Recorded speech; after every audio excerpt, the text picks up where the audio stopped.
যুক্তরাষ্ট্র ব্যর্থ।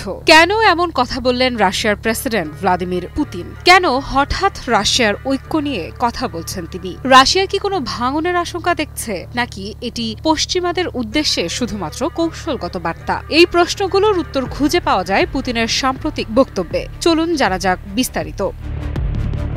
রাশিয়ার প্রেসিডেন্ট ভ্লাদিমির পুতিন বলেন, রাশিয়াকে কৌশলগতভাবে পরাজিত করা এবং দেশটিকে বিভক্ত করার যে পশ্চিমা প্রচেষ্টা চলছে তা সম্পূর্ণ ব্যর্থ হয়েছে। ৫ নভেম্বর আন্তর্জাতিকগত সম্পর্ক বিষয়ক কাউন্সিলের বৈঠকে এই মন্তব্য করেন তিনি। বৈঠকটি ছিল জাতীয় নীতির কৌশল ও তার বাস্তবায়ন নিয়ে।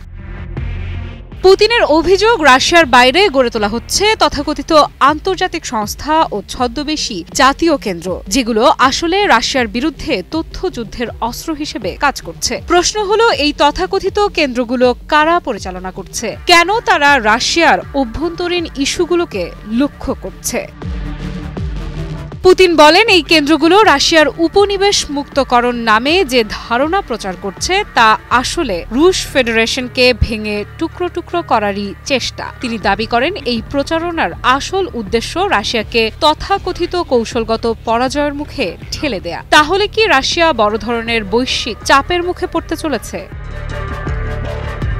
পুতিনের ভাষায় এসব গোষ্ঠী পোস্ট রাশিয়া নামে এক কল্পিত ধারণা ছড়িয়ে দিচ্ছে, যেখানে রাশিয়াকে দেখানো হচ্ছে বিভক্ত, পরাধীন, সার্বভৌমত্বহীন এক ভূখণ্ড হিসেবে। তিনি সতর্ক করে বলেন, রুশ নাগরিকদের মধ্যে বিভেদ সৃষ্টির যে কোনো ষড়যন্ত্র দ্রুত বন্ধ করতে হবে। কিন্তু এসব ষড়যন্ত্রের পেছনে কারা? পুতিনের দাবি, এই গোষ্ঠীগুলো বিদেশে অবস্থান করছে এবং বিদেশি গোয়েন্দা সংস্থার তত্ত্বাবধানে পরিচালিত হচ্ছে। তাদের মূল লক্ষ্য রাশিয়ার ঐক্যকে দুর্বল করা।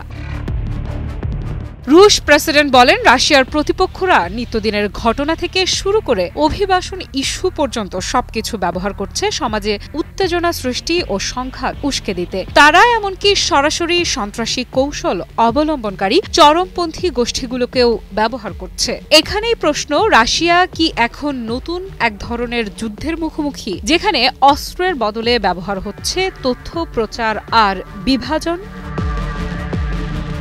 পুতিন বলেন, পশ্চিমা দেশগুলো বহু শতাব্দী ধরে রাশিয়াকে বিভক্ত করার চেষ্টা চালিয়ে আসছে, কিন্তু প্রতিবারই তারা ব্যর্থ হয়েছে। তাহলে কেন থামছে না এই প্রচেষ্টা? কেন রাশিয়া আজও পশ্চিমাদের চোখে অস্বস্তির প্রতীক? রুশ প্রেসিডেন্টের মতে, এই হুমকিগুলো হালনাগাদ জাতীয় নীতির কৌশলে স্পষ্টভাবে প্রতিফলিত করা উচিত। তিনি ২০২৬ সালকে রাশিয়ার জনগণের ঐক্যের বছর হিসেবে ঘোষণা করার প্রস্তাবও সমর্থন জানান।